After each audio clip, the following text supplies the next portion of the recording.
안녕하십니까. 저는 지금 나이 60대 후반을 향해 달려가고 있는 정말 순둥순둥한 아들을 키우는 일에 평생을 다 바친 여성입니다. 제 인생 최대의 업적이 아들을 키운 일이라서 아들 이야기를 꺼낸 것은 아니지만 제가 오늘 들려드릴 이야기의 주인공이 다름 아닌 우리 아들이기에 인사말의 이야기를 덮어보았습니다. 저도 참 아들 하나 키우면서 구중일을 도맡아 하며 제 인생의 기구함을 뼈저리게 느끼며 살아왔지만 그 어떤 일들보다 우리 아들과의 일이 참으로 대단했습니다. 어떤 식으로 이야기를 풀어나가야 제 이야기를 들어주시러 온 여러분들에게 조금 더 생생하게 전달이 될지 고민이 깊은 밤입니다만 일단 한번 시작해보겠습니다. 제가 서른을 질질 끌어봐야 여러분들의 인내심만 떨어뜨릴 테니 지금부터 진짜 제 인생 이야기, 정말 뒤통수 제대로 맞춘 그 이야기를 시작해보겠습니다. 저희 아들은 앞서 이야기를 드렸다시피 상당한 순둥이였습니다. 우는 법조차 잊어버린 아이처럼 항상 방싯방싯 웃기만 하는 그런 아이였습니다.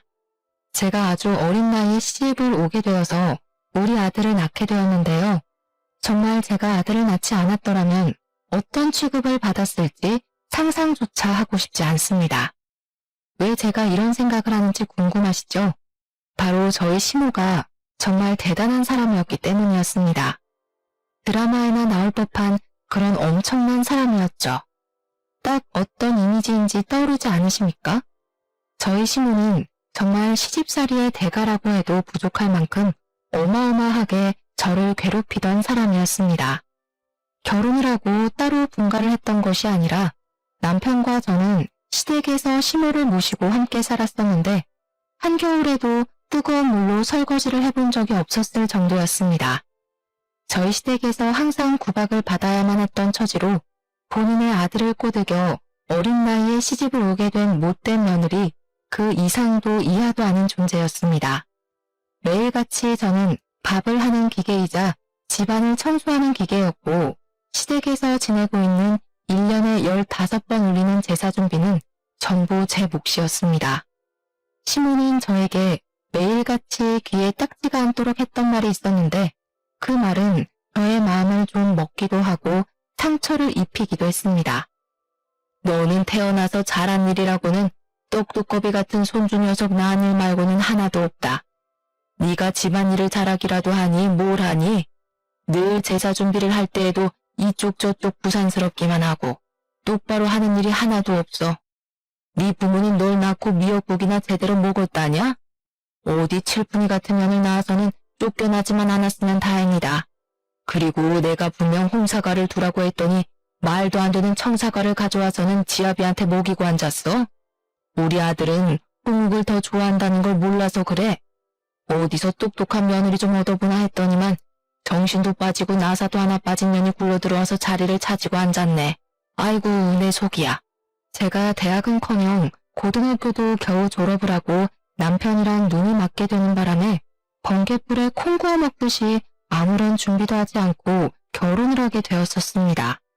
처음부터 아주 마음에 들지 않는 며느리였다고 하시면서 저에게 별의별 막말을 다 하셨었습니다. 제가 정말 이 결혼을 하고 싶었었냐? 딱히 그런 것도 아니었습니다. 남편이 일방적으로 저를 쫓아다니며 저와 결혼을 하고 싶다고 졸랐고 집안에 재산이 꽤 많았던 시댁에 저를 시집 보내고 싶었던 부모님이 남편과 결탁을 한 것이었습니다. 제가 거의 팔려왔다고 생각해도 과언이 아닐 만큼 남편은 친정을 향해 물량 공세를 퍼부었고 저희 부모님은 이 정도 재력이면 우리 딸이 먹고 사는데 불편함이 없겠거니 하신 겁니다. 이런 막장의 성격까지 괴팍한 시모가 존재할 거라고는 생각도 못하시고 저를 이 지옥의 구렁텅이 속으로 밀어버린 것이었습니다.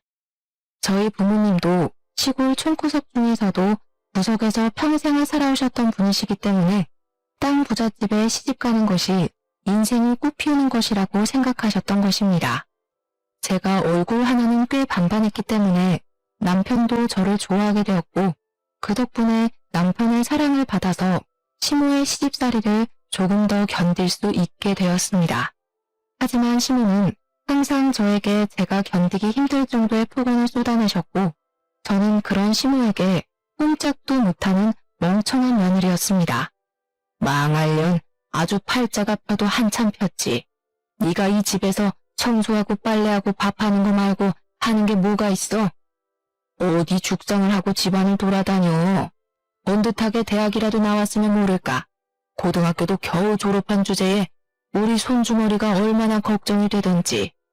우리 손주머리가 범상치 않으면 둘째는 다른 며느리 배에서 볼 테니 그런 줄 알고 살아. 항상 제 자존심을 깎아내리기 위해 애를 쓰시던 시모에게 정말 충격적인 사건이 일어나게 되었습니다. 그것은 바로 밭일을 하고 막걸리를 한 잔 걸친 뒤 평소와 다름없이 경운기를 운전하던 남편이 사고를 당하게 된 것입니다. 남편의 경운기는 논으로 대굴대굴 굴러 처박히게 되었고 그 경운기에 타고 있던 남편은 경운기 밑에 깔리게 되면서 빠져나오지 못하고 논두렁에 처박혀 죽은 것입니다. 게다가 남편의 음주운전으로 인한 사고였기 때문에 저희 가족은 아무런 보상조차 받을 수 없게 되어버렸습니다. 남편이 그렇게 허망하게 하늘나라로 떠나버리자 시모는 그 모든 책임이 다 저에게 있다는 것 마냥 저를 더 괴롭히기 시작하셨습니다. 도대체 네 인생이 얼마나 드세길래 하나뿐인 우리 아들의 목숨까지 이렇게 일찍 보내버리냐는 말이야. 내가 속이 터져서 못 살겠다 정말. 어머님, 저도 남편을 잃은 불쌍한 여자예요. 어떻게 남편의 상이 끝나자마자 그런 소리를 저에게 하실 수 있어요. 네가 지금 우리 아들 없다고 나한테 바락바락 대드는 게야? 어디 시어미가 하늘 같은 줄도 모르고 고개를 빳빳하게 들고 대들어? 네가 우리 아들 잡아먹은 거라는 걸 내가 모를 것 같아서 이래? 우리 아들이 이렇게 허망하게 갈 아이가 아니었다고. 시모는 저에게 제가 남편을 잡아먹어서 이사달이 난 것이라고 했습니다. 저는 그런 시모의 모진 구박을 다 견뎌내면서 아들을 키워내야만 했습니다.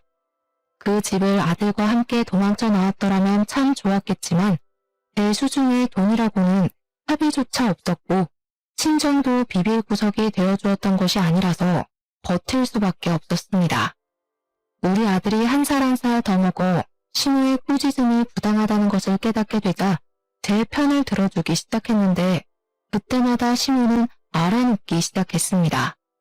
방바닥에 드러누워서 내가 일찍 죽어야지, 내가 우리 아들 곁으로 가야지 하시며 거짓 눈물을 흘려대니 결국에는 제가 사과를 하고 마는 상황이 반복되었습니다. 그렇게 몇 년의 세월이 더 지난 어느 날 자꾸만 깜빡깜빡 하시던 시모가 치매라는 몹쓸병에 걸리게 되었다는 걸 알게 되었습니다. 시모는 남편의 죽음을 잊어버리고 한겨울에 남편을 찾으러 가야 한다면서 뛰쳐나갔다가 길에서 봉변을 당하고 말았습니다. 저를 그렇게 괴롭히던 사람이 이토록 허망하게 한 줌의 죄가 될 거라는 생각을 못했었기에 저는 허탈한 기분까지 들고 말았습니다. 시모가 꽁꽁 싸매고 있던 모든 재산이 어이없는 죽음으로 인해서 모조리 다 저에게 상속이 되었고 저는 고등학교에 입학한 아들과 둘이 살게 되었습니다. 중학교 때까지만 해도 아들이 시골 동네에서도 영재 소리를 듣는 천재였기 때문에 과감하게 저는 물려받은 땅이며 집이며 모두 정리를 하고 서울로 상경을 하게 되었습니다. 저는 시모의 재산이 그렇게 많을 거라고 생각을 해본 적이 없었는데 땅을 다 팔고 나니까 돈이 꽤 되더라고요. 한순간에 큰 재산이 생긴 저는 그 돈을 들고 서울에 있는 학군이 좋다고 소문이 난 동네에 자리를 잡고 아들의 뒷바라지를 시작하게 되었습니다. 여기서 제가 생각하지 못한 문제가 하나 발생하게 되었는데 저희 모자가 살던 곳이 강원도 깡촌 시골 쪽이었습니다.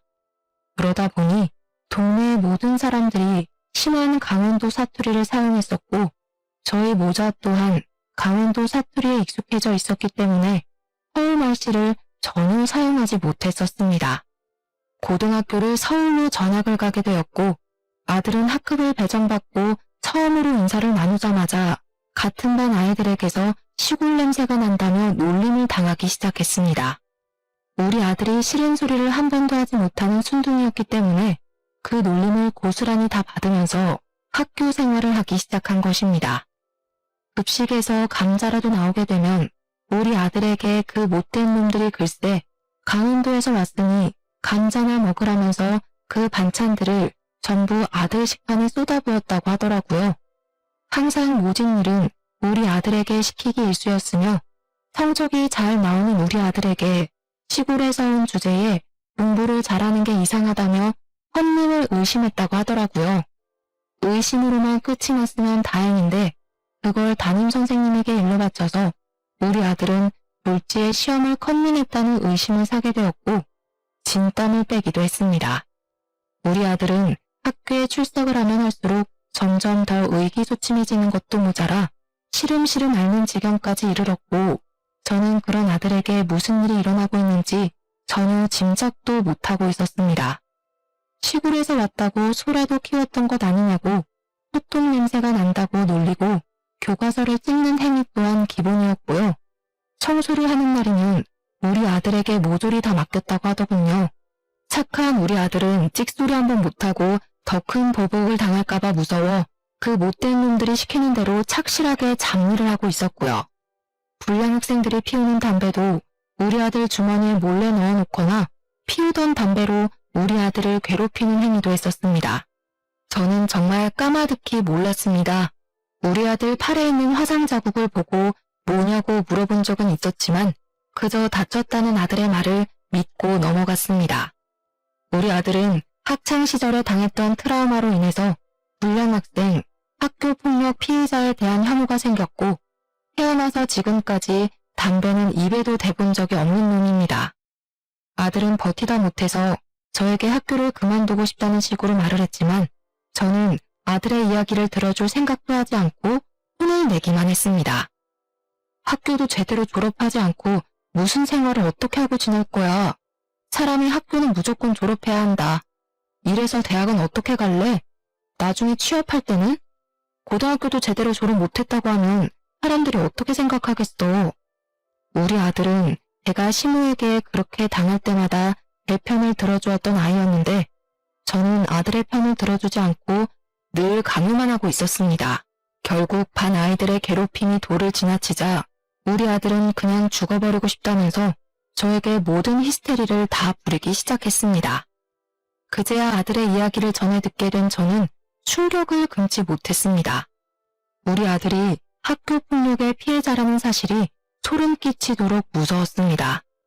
저는 바로 학교에 찾아가서 담임 선생님이고 교장, 교무부장 할 것 없이 사태에 대해 고발하고 그냥 넘어갈 수 없는 일이라는 것을 피력했습니다.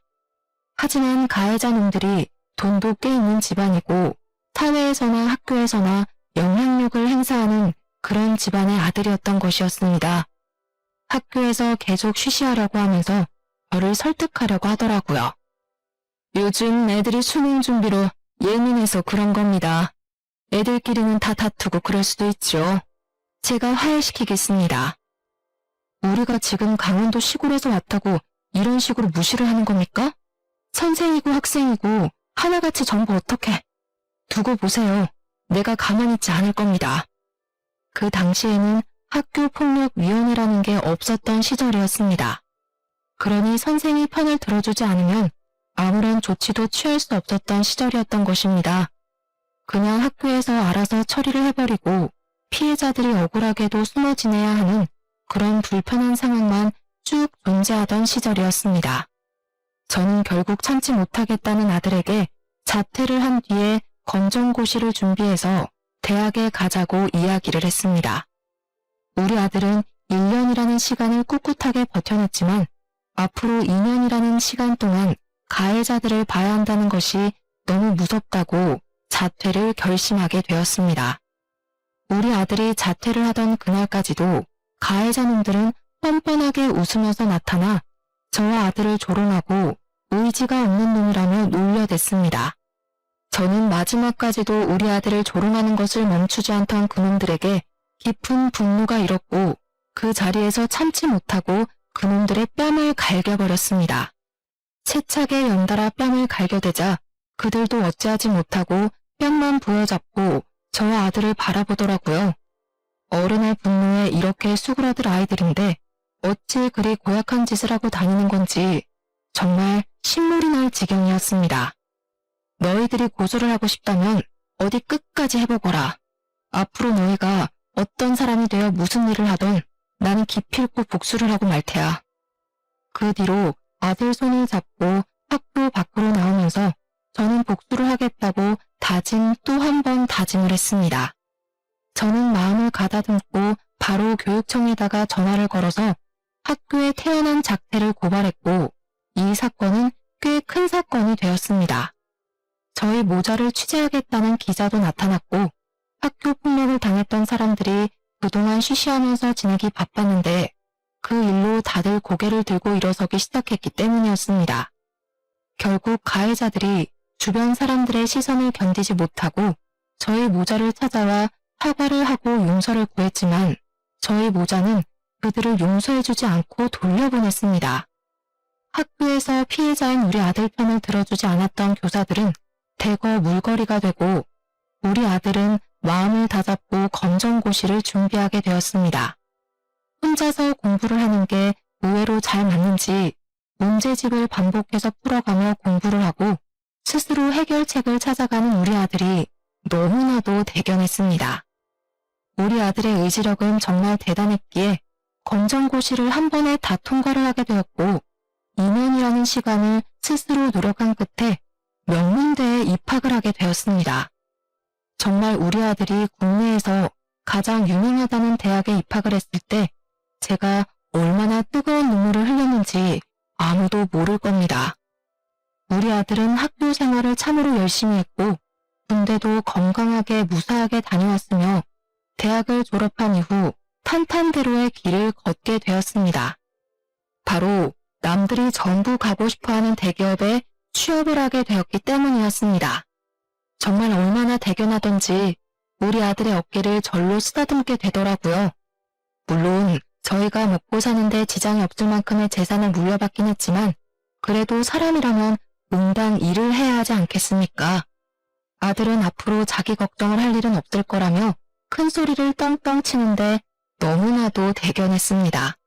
그렇게 몇 년이라는 시간이 흐르고 흘러서 우리 아들이 34살이 되었을 때 갑자기 저에게 소개를 시켜주고 싶은 사람이 있다고 하는 게 아니겠습니까? 저는 그냥 친구인 줄만 알았지 그 사람이 여자친구일 것이라는 생각은 전혀 하지 못했었습니다. 아들이 식당에 저를 데리고 가서 그 사람을 소개해주겠다고 하는데 걸어 들어오는 사람이 여자인 것이 아니겠습니까? 너무 예쁘고 사랑스럽게 생긴 여자였는데 저는 예상치 못한 일에 너무나도 당황스러웠습니다. 자신의 여자친구를 소개해주는 자리라면 적어도 미리 언지를 해주어야 제가 준비도 하고 꾸미기도 할 것이 아니겠습니까? 거기다가 저는 아들에게 여자친구가 있다는 소리도 들어보질 못했고 이렇게 예쁜 여자가 아들의 여자친구일 것이라는 걸 상상도 하지 못했습니다. 제가 당황함에 놀라서 물을 엎지르게 되었는데 아들이 멋져가 하면서 저에게 놀랐냐고 물어보더라고요. 물이 뚝뚝 흐르는데 휴지를 꺼낼 생각도 못하고 우왕좌왕하는 사이에 그 아가씨가 가방에서 손수건을 꺼내서 제 옷에 묻는 물을 닦아주더라고요. 어머님, 그냥 물이라서 다행히 얼룩은 지지 않겠어요. 축축하시죠? 손수건 덧대고 계시면 덜 축축하실 거예요. 저는 정말 천사가 내려온 줄 알았습니다. 손수건을 들고 다니는 여자라니 정말 첫인상부터 마음에 쏙 들었습니다. 아들이 저에게 사귀고 있는 여자친구고 꽤 오래 만났다면서 결혼을 준비하려고 한다며 인사를 시키는 자리라고 하더라고요. 물론 당장 일이 있어서 하겠다는 건 아니고 천천히 결혼을 전제로 만나기로 했기 때문에 언젠가는 결혼을 하고 싶은 여자라고 저에게 꼭 소개를 시켜주고 싶었대요. 그 이야기를 하는 아들의 옆에 앉은 아가씨는 얼굴에 환한 미소를 머금고 있었는데 정말 예뻐도 너무 예뻤습니다. 저에게 어머님 잘 부탁드려요 하는데 더 볼 것도 없다. 최고의 며느리감이다 하는 생각이 들었습니다. 아가씨는 자기 이름이 김민지며 꽃집을 운영하고 있다고 소개를 하는데 정말 100만 불짜리 조건이 아닐 수 없었습니다. 내가 참 우리 아들 어릴 적에 시어머니한테 시집살이를 아주 호되게 당하면서 살았어. 나는 절대로 시집살이 같은 거 안 시키겠다고 마음먹었다. 혹시 그런 게 걱정이 된다면 걱정도 하지 말라고 미리 말하는 거야. 내가 무조건 예뻐해주고 사랑해줄게. 그러니까 예비 며느리가 글쎄 눈물을 막 글썽거리면서 자기가 사실은 조실 분유를 하는 바람에 외롭게 자랐다고, 저 같은 사람이 자기의 시모가 되면 행복할 것 같다고 하더라고요. 그때 우리 예비 며느리를 보면서 그 어떤 일이 있어도 이 아이의 편이 되어줘야겠다고 결심을 하게 되었습니다. 그 뒤로 저는 예비 며느리를 참 자주 만나게 되었습니다. 제가 심심해할까봐 며느리가 운영하는 꽃집에 저를 불러다가 꽃꽂이를 하는 방법을 알려주기도 했고, 제가 새로운 전자기기를 사면 사용 방법을 세세하게 알려주기도 했습니다. 무엇보다 제가 혼자서 뭘 하는 게 어색해서 집에만 콕 틀어박혀 있는 편이었는데, 우리 예비 며느리가 저를 이곳저곳 엄청나게 데리고 돌아다녀 줬습니다. 전시회도 보여주고 난생 처음 동물원이라는 곳에 가서 구경도 하고, 저는 정말 사는 게 바빠서 그런 여가 생활을 즐겨본 적이 없었기에 너무나도 신기했습니다. 예비 며느리가 저를 데리고 어딜 가겠다고 말이라도 꺼내면 저는 설레는 마음에 밤잠을 설치기까지 했을 정도였습니다. 사는 게 바빠서 우리 아들을 데리고도 그런 곳을 한 번도 방문해 본 적 없었는데 말년에 정말 호강하는 게 아닐 수 없었습니다. 그렇게 6개월이라는 시간이 지나면서 저와 며느리의 사이는 정말 딸과 엄마처럼 두말할 거 없이 돈독한 사이로 발전을 하게 되었습니다. 어머님, 저 정말 어머님 같은 분을 만나게 되어서 너무나도 기뻐요. 평생 제가 효도하면서 잘 모시고 살게요. 우리 지금처럼 평생 행복해요. 어머님을 알게 되어서 부모님께 받지 못한 사랑을 받은 기분이고, 저에게도 진정한 가족이 생긴 것 같아요. 정말 감사합니다. 아니다. 나도 아들 하나 키우면서 답답한 날도 있고 속이 상하는 일도 여럿 있었는데 정말 딸 같은 며느리를 얻게 되어서 너무나도 기쁘구나. 우리 사이 변치 말고 앞으로도 항상 서로를 배려하면서 슬픈 일, 기쁜 일 모두 나누며 살았으면 좋겠다. 정말 그이 덕분에 제가 어머님을 만나게 되었어요. 하늘에 계신 부모님께서도 제가 이렇게 멋진 시어머니를 만났다는 걸 보시면 너무 좋아하실 거예요. 제가 정말 잘할게요. 어머님 아프지 마시고 저희와 함께 오래오래 살아요. 우리 며느리는 얼마나 말도 예쁘게 하는지 그 말을 하면서 눈물을 글썽거리는데 저도 눈물이 절로 나는 기분이었습니다. 태어나서 시집살이고 고생했던 그날들이 주마등처럼 지나가면서 우리 며느리에게는 그런 고통을 절대로 주지 않겠다고 다짐하고 또 다짐했습니다. 이렇게 예쁜 아이 얼굴에 그림자라도 드리울까 최대한 연락도 아껴가며 하며 며느리의 기분을 맞춰주려고 얼마나 노력을 했는지 모릅니다. 세상에 이런 천사를 만나게 해주셔서 하늘에 감사를 드리며 지내기를 수개월. 예비 며느리는 저의 진짜 며느리가 될 준비를 마치게 되었습니다. 결혼식 전날 제 손을 잡고 이제 진짜 가족이라고 말을 하는데 참 주책맞게도 제가 아들과 며느리 앞에서 엉엉 울어버렸지 뭡니까. 제가 일군 재산은 아니지만 우리 자식들 그리고 언젠가 만나게 될 손주들을 위해 모조리 쏘아붓겠다고 약속까지 했습니다. 남들은 아들이 결혼할 때 섭섭한 마음이 든다고 하던데 저는 며느리가 너무 예뻐서 그런 생각 자체가 들지 않더라고요. 고맙다는 생각, 행복한 생각에 젖어서 무슨 일이 있어도 이 아이들의 든든한 벽이 되어주겠다고, 평생 지켜주겠다고 스스로에게 맹세를 했습니다. 제가 남편을 잃고 갖은 구박에 고생을 하면서도 버텨낼 수 있었던 제 전부였던 우리 아들. 아들을 키우는 동안 얼마나 고생을 했었는지 결혼식 전날이 되니 하나하나 되짚게 되더군요. 그렇게 한 번 더 눈물을 흘리며 잠이 들었고 다음날 눈이 조금 붓긴 했지만 비싼 미용실에 가서 예쁘게 화장도 받고 결혼식장에서 손님을 맞이하게 되었습니다. 며느리네 부모님이 사고로 돌아가시고 저도 남편이 없었기에 인사를 받을 사람이 저뿐만이었다는 게 조금 외롭게 느껴지긴 했지만 좋았습니다. 꿋꿋하게 손님으로 와주신 모든 분들께 인사를 드리고 잠시 화장실에 가서 볼일을 보는데 해면대에서 두런두런 말소리가 들리더라고요. 보영이가 결혼을 한다니까 뭔가 이상하지 않냐? 그러게. 과거 청산 싹 하고 이렇게 결혼한다고 하니까 웃기지 뭐야? 진짜 아무도 모르게 과거 청산이 된다는 게 신기해. 요즘은 숨기려면 못 숨기는 게 없다고 하잖아. 아무튼 보영이한테 인사나 하고 가자. 여기 뷔페 비싸다고 하던데. 얼마 전에 진이가 결혼식장 알아보는데 여기 비싸서 못하겠다고 했다더라. 진짜? 꽃장식도 비싸 보이긴 하더라. 보영이 그거 아주 제대로 봉잡았나 본데 배 아파서 어쩌냐? 다른 층에서 결혼을 하는 여자의 이야기인지 제 며느리와는 전혀 상관없는 이야기이긴 했지만 은근히 귀에 거슬리는 건 어쩔 수 없더라고요. 누군지는 몰라도 저의 며느리와 달리 이런 식으로 험담의 대상이 되다니 참 불쌍한 인생을 살았구나 싶은 마음이 들고 그 여자의 혼주가 될 사람들이 불쌍해서 찝찝했습니다. 우리 며느리처럼 참하고 예쁜 사람을 맞이했어야 했는데 보영이라는 여자를 며느리로 맞이하는 사람은 참 힘들겠다 하면서 과거가 뭔지 궁금해지더라고요. 아무튼 저는 식이 곧 시작된다는 말에 떨리는 마음으로 식당에 가서 앉았고 결혼식이 시작이 되었는데 슬쩍 주위를 둘러보니 뭔가 이상하더라고요. 신부 측 하객들 사이로 우리 며느리랑은 결이 좀 맞지 않는 듯한 친구들이 몇 명 보였습니다. 우리 며느리를 항상 맏며느리에 어울리는 단정한 차림으로만 다녔었는데 신부 측 하객에는 파이기도 하고 짧기도 한 옷들을 입은 사람들이 보여서 조금 놀랬습니다. 물론 요즘 사람들이 각자의 취향을 존중하면서 산다고 하지만 결혼식인데 저런 차림이 맞는 건가 하는 생각이 들긴 했습니다.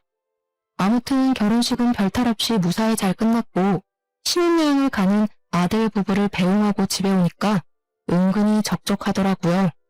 가까운 곳으로 신혼집을 얻어서 나가긴 했지만 앞으로 혼자 지내야 한다고 생각을 하니 이상하게 집이 크게 느껴지고 조용한 집이 낯설게 느껴졌습니다. 아들이 말이 많은 성격은 아니긴 했지만 사람의 온기가 있다가 사라지니 뭔가 울적해지는 마음을 숨길 수 없었습니다.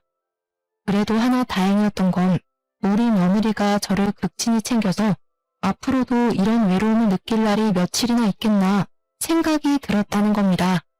하지만 아들의 결혼 생활을 제 예상과 전혀 다른 방향으로 흘러가고 있었습니다. 매주 주말마다 저와 데이트를 즐기고 별일이 없어도 제가 뭘 하는지 궁금해하면서 연락을 했던 며느리가 저에게 연락을 완전히 뚝 끊어버린 것입니다. 제가 먼저 며느리에게 연락을 해서 이번 주에 뭐하냐? 같이 놀러라도 갈까? 하고 물어보면 바빠요. 딱 3글자만 도착하고요. 이번 주에는 꽃시장에 가야 해서 시간이 없다길래 같이 꽃시장 구경을 따라가고 싶다고 했더니 거길 저보고 왜 따라오냐고 차갑게 말하더라고요. 저를 만나러 올 생각도 연락을 할 생각도 하지 않고 차갑게 구는 며느리가 이상하게 느껴졌습니다. 오죽하면 제가 아들에게 혹시 뭐 실수한 부분이라도 있냐고 물어볼 정도로 며느리의 태도가 확 바뀌었습니다. 그런데 아들도 별 대수롭지 않게 민지가 바빠서 그런 걸 거라며 요즘 SNS를 열심히 하고 있다고 대답을 하더라고요. 그게 뭐냐고 물어보니까 저에게 뭘 하나 가입해서 며느리의 SNS를 구경하는데 꽃꽂이한 사진을 엄청나게 올렸더라고요. 꽃 만든 사진 밑에 모르는 사람들이 너무 예뻐요, 저도 사고 싶어요 하는 댓글들이 달리더라고요. 신기해서 매일같이 며느리의 SNS 계정을 구경하면서 시간을 보내고 있었습니다. 그러다가 하루는 너무 적적하고 마음이 공허해서 아들 부부에게 연락을 해서 밥이라도 함께 하자고 약속을 잡았습니다. 아들 부부는 흔쾌히 알겠다고 했지만 예약한 시간이 다 되어서 아들의 회사에 급한 일이 생기는 바람에 아들은 자리에 참석하지 못하게 되었습니다. 결혼 후에 은근히 태도가 바뀐 며느리와 단둘이 밥을 먹으면서 어색한 공기가 흐르고 며느리가 눈도 마주치지 않고 말 한마디 없이 밥을 먹는 걸 지켜봐야 했습니다. 다 늙어서 이게 무슨 짓인지 모르겠지만 며느리의 기분을 맞춰주고 싶어서 분위기를 만들어 보기 위해 애를 쓰고 있었습니다. 말도 많이 걸고요. 일부러 더 힘든 거 없냐, 우리 아들이랑은 잘 지내냐 하면서 이야기를 하는데 며느리는 대충 대꾸하고 말더라고요. 영 침침한 기분이 가시질 않고 오해가 쌓여있는 게 있다면 말로써 풀어내는 게 서로의 관계에 더 도움이 되지 않겠습니까? 며느리야, 혹시 이 시애미에게 뭔가 서운한 거라도 있니? 아님 불편한 게 있는 게야? 아니요, 없어요. 이런 질문을 하시는 것 자체가 불편하네요. 너무 차갑고 무뚝뚝하게 말을 하는 며느리에게 놀라서 저는 그 자리에서 딱 굳어버리고 말았습니다. 저는 눈치를 보다가 결국 밥을 다 먹고 찝찝한 마음에 계산을 하려고 하는데 며느리가 저를 쳐다보지도 않고 가방을 뒤적거리면서 말을 하더라고요. 그이가 저보고 계산을 하라고 그랬어요. 저는 제가 사주고 싶은 마음에 며느리에게 카드 꺼내지 말라고 제가 계산을 하겠다고 며느리의 가방을 살짝 쳤고 며느리는 가방을 뒤지다가 그만 가방을 놓치고 말았습니다. 그런데 떨어진 가방에서 며느리의 물건이 쏟아져 나왔는데 거기에 담배가 떡하니 있는 게 아니겠습니까? 저는 너무 놀랐습니다. 식당인 것도 까먹은 채로 며느리에게 큰 소리로 말을 하고 말았습니다. 예, 너도 담배 피우니? 아씨. 당연히 며느리가 담배를 피운다는 것 자체도 충격적이었으나 며느리가 인상을 팍 쓰면서 저에게 아이씨라고 비속어를 뱉은 것도 너무나도 충격적이었습니다. 항상 제 앞에서 바르고 고운 말만 썼던 우리 며느리 입에서 아이씨라니 정말 경악을 금치 못해 입을 떡 벌리고 있었다고 하면 상상이나 가실까요? 제가 아무런 말도 하지 못하고 며느리의 얼굴만 쳐다보고 있자 며느리가 인상을 풀지 않고 저에게 소리를 지르더라고요. 어머님, 제가 계산한다고 했잖아요. 순간 계산대 앞에 있던 종업원까지 전부 놀라서 며느리와 제 얼굴을 번갈아가며 쳐다봤으니 분위기가 어떤지 아시겠죠? 저는 일단 며느리에게 담배를 끊으라고 강요를 할 수 없는 부분이라 생각해서 최대한 조심스럽게 조언을 주었습니다. 우리 아들이 담배라면 치를 떠는 놈이야. 학창시절에 겪은 사건들이 조금 있어서 절대로 담배는 안 쳐다보는 놈이니까 고개라도 들키지 마라. 그러니 며느리가 고개를 끄덕이면서 자기가 나중에 때가 되면 다 끊으려고 했다면서 걱정하지 말라고 뻔뻔하게 말을 하더라고요.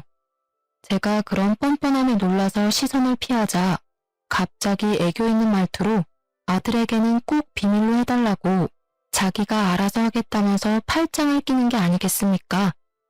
며느리의 가면이 확확 바뀌는 것이 놀라웠지만 내색을 하지 않고 제가 예뻐하는 며느리에게 알겠다고 아들에게는 꼭 비밀로 해주겠다고 약속까지 걸었습니다. 그렇게 몇 개월이 더 지나고 오랜만에 저희 집에 모여서 아들 부부와 식사를 하게 되었는데 TV를 틀었더니 뉴스에서 학교폭력에 관한 내용을 다루고 있었습니다. 요즘은 학교폭력위원회다 뭐다 처리도 되게 잘해주기도 하지만 법이 개정되어야 할 부분이 있다면서 심화 있는 내용을 다루고 있었습니다. 아들과 저는 그 뉴스를 보면서 예전 생각이 나서 이런저런 이야기를 나누었습니다. 세상 참 좋아졌다. 예전에는 저런 일 있으면 가해자 편에 서서 쉬쉬하기 바빴는데. 그러게나 말이다. 그래도 저런 일은 더 피해자 편으로 서줘야 돼.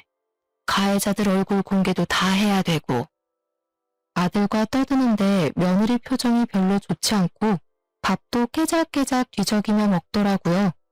혹시 밥이 맛이 없나 아니면 다른 일이 있나 싶어서 어디 불편하냐고 물어보니 소화가 잘 안 되어서 밥을 못 먹겠다고 하는 게 아니겠습니까?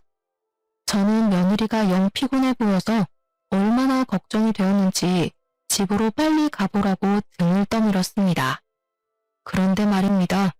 제가 시모가 치매로 사고를 당한 이후부터 마음 붙일 곳이 필요해서 교회를 다니고 있었습니다.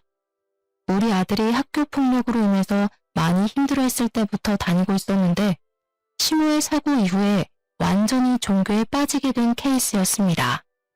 제가 권사 자리까지 하고 있으니 얼마나 열심히 교회를 다녔는지 아시겠죠?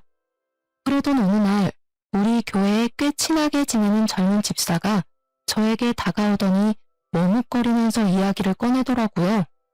권사님 며느리 이름이 뭐라 그러셨었죠? 민지야, 민지. 김민지. 이상하네. 이거 권사님 며느리 아니에요?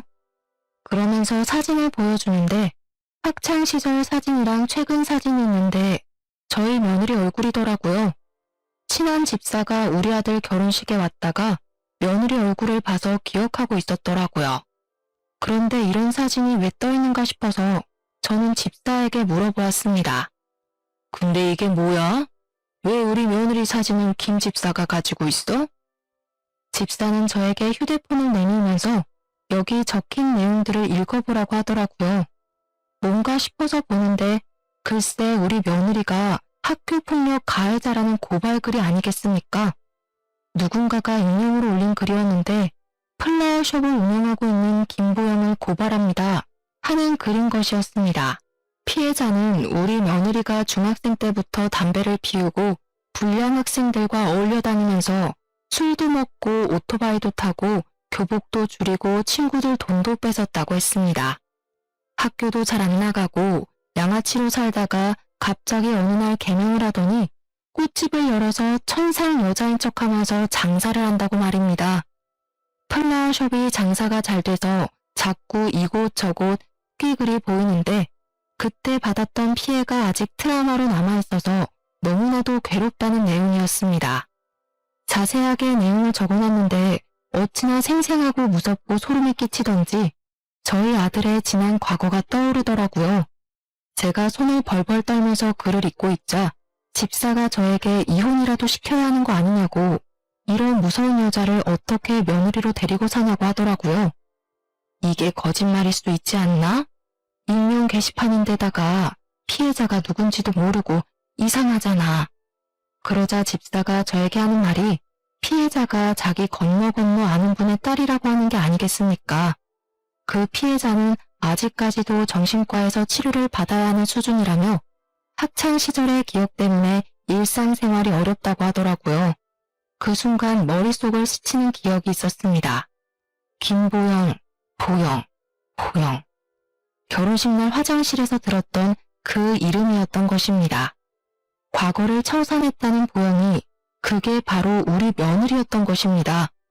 저는 피해자를 만나보고 싶어 김 집사를 통해 말을 전했고 용기를 내어 찾아가게 되었는데 한눈에 봐도 그 피해자가 너무나도 피폐해 보였습니다. 우리 며느리에게 당했던 일을 줄줄이 이야기를 하는데 제 눈에서도 눈물이 멈추지가 않을 정도로 고통스러운 이야기였습니다. 중고등학교 때 우리 며느리에게 당했던 일들을 기록해놨다며 저에게 일기들을 보여주는데 정말 대단하다고 느낀 것은 말입니다. 그 시절 학교 폭력에 대해 무지했던 시절임에도 폴라로이드 사진기로 상처를 하나하나 다 찍어놓았다는 것입니다. 나중을 위해서 기록이 필요했다며 상처를 입은 모든 부위의 사진을 기록해 두었더군요. 저는 피해자에게 이 증거물을 빌려줄 수 있겠냐고 물었고 피해자는 고민 끝에 저에게 복사본을 주겠다고 했습니다. 저는 우리 아들 또한 학교 폭력으로 고통을 받았던 피해자였기 때문에 이 사건을 가족이라고 감싸기만 해서는 안 된다고 그냥 넘어가지 말아야 한다는 생각이 들었습니다. 그래서 저는 그 자료를 들고 우리 아들을 찾아가게 되었고 아들은 영문도 모르고 일기를 받아들여 읽었다가 경악과 분노에 온몸을 부들부들 떨었습니다. 저희에게 처음 보여주었던 모습과는 너무 다른 이중적인 행동에 치를 떨었어요. 나는 저런 소름 끼치는 아이를 며느리로 받아줄 수 없다. 이혼하지 않으면 당연히 너도 보지 않을 거고 재산도 한 푼 물려주지 않을 테다. 고통을 받은 아이들을 위해 돈을 기부하고 죽어버릴 테니 그런 줄 알고 이혼해 당장. 아들 또한 저와 생각이 같았는지 이혼을 하겠다고 고개를 끄덕이더라고요. 저는 피해자에게 진심으로 사죄를 하고 이 사실을 알렸고 피해자는 며느리가 당하는 꼴을 보고 싶다며 용기 내서 마주하고 사과를 받고 싶다고 했습니다. 저는 피해자와 아들 집에 찾아갔고 며느리는 피해자를 알아본 것인지 눈이 엄청나게 흔들리기 시작했습니다. 며느리에게 피해자가 쓴 일기를 던져주니까 전부 다 생생하게 기억이라도 나는 것인지 갑자기 무릎을 꿇고 악어의 눈물을 흘리기 시작했습니다. 여보, 어머님, 이거 다 제가 철없던 시절에 아무것도 모르고 한 짓이에요. 피해자는 어이가 없어 했고 저와 아들 또한 며느리를 질책하듯이 바라보았습니다. 한참을 무릎을 꿇고 자기 변명을 하며 잘못했다는 소리는 단 한 번도 하지 않던 며느리가 저희도 꿈쩍하지 않자 갑자기 무릎을 툴툴 털며 일어나더라고요. 그러고는 정말 사람으로서는 할 수 없는 말을 뱉어냈습니다. 이게 벌써 몇 년 전 일인데 아직까지도 들먹이면서 사람 피곤하게 해? 그래, 미안해. 근데 너도 문제 있는 거 알지? 피해망상에 찌들어서 아직까지 내 탓하고 사는 거 좀 그렇다. 막말로 네 인생 말아먹은 건 넌데 왜 내 탓을 하고 그래? 제가 글쎄 그 말에 눈깔이 돌아서 아들이 처음 내주었던 커피잔을 들어 며느리의 얼굴에 커피를 확 부어버렸습니다. 이 배은망덕한 계집애 같으니라고. 이 못된 년. 감히 이런 씻을 수 없는 상처를 줘놓고 뭐라고? 피해자 탓을 해? 이 죽일 년, 이 망할 년. 너 같은 건 사회에 발 디딜 수 없게 만들어야 해. 며느리는 갑자기 비에 젖은 생쥐꼴이 된 것이 수치심이라도 들었는지 얼굴이 붉어지며 발악을 하기 시작했습니다. 세상에, 약한 사람이 죄지. 나는 잘못한 거 없다니까. 제가 다른 친구들한테 당할 때 나는 그저 거둔 것뿐이야. 억울해. 모든 가해자들은 장난이었다고, 자기 잘못은 없다고들 말해. 나는 내 와이프가 그런 파렴치하고 몰상식한 여자인 줄 몰랐다. 작정하고 연기를 하면서 나를 속였다는 걸 지금 이 꼴을 보니까 알 수 있네. 너 같은 년은 홍밥 제대로 한번 먹어야 해. 세상에 사람을 돌로 쳐야지만 살인인 줄 알아? 네가 한 행동은 한 사람을 죽인 거나 다름없는 행동이야. 평생 속죄해도 모자랄 판에 억울해? 물려받을 재산이 얼마나 많은데 내가 이혼을 해줘? 누구 좋으라고? 그러자 아들이 며느리의 뺨을 냅다 갈가버리는 것이 아니겠습니까? 뺨을 맞은 며느리는 휘청거리며 바닥으로 내동댕이 쳐졌습니다. 여기 일기에 적힌 거 보니까 이런 식으로 세뇌드는 기본으로 때렸더라. 맞아보니까 어때? 너도 똑같이 당하고 싶으면 이혼하지 말고 버텨봐 한번. 어떻게 당신이 나를 때릴 수가 있어? 너도 그러고 살았는데 나라고 왜 못해? 아주 재미있겠다. 네가 했던 짓 그대로 나한테 당하면서 살면 그때는 반성이 좀 되려나?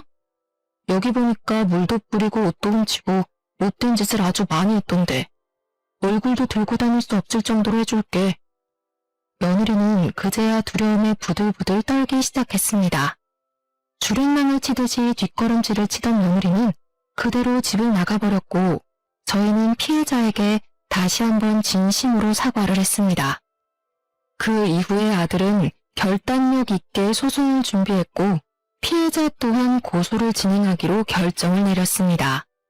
며느리의 꽃집은 일파만파 퍼진 그 글 덕분에 사람들에게 테러를 당하게 되었고 결국 가게마저 접게 되었습니다. 사진이며 이름이며 전부 떠도는 바람에 동네는 물론이고 그 어디에서도 얼굴을 들고 다닐 수가 없게 되었다는 소식을 접하게 되었습니다. 아들의 이혼은 빠르게 정리가 되었고 당연히 결혼 파탄의 원인이 된 며느리가 위자료를 물어주게 되었습니다. 피해자의 사건은 일부 승소 결과만 나오게 되었고 전체 판결은 아직 나오지 않았지만 무리 없이 승소할 것 같다는 소식을 전해주었습니다. 이 사건은 개인 방송을 통해서 퍼지다가 결국 뉴스에까지 나오게 되었고 사람들이 주시하고 있는 사건이 되어서 법원도 가해자의 편을 쉽게 들 수 없을 것이라 변호사가 설명하더군요.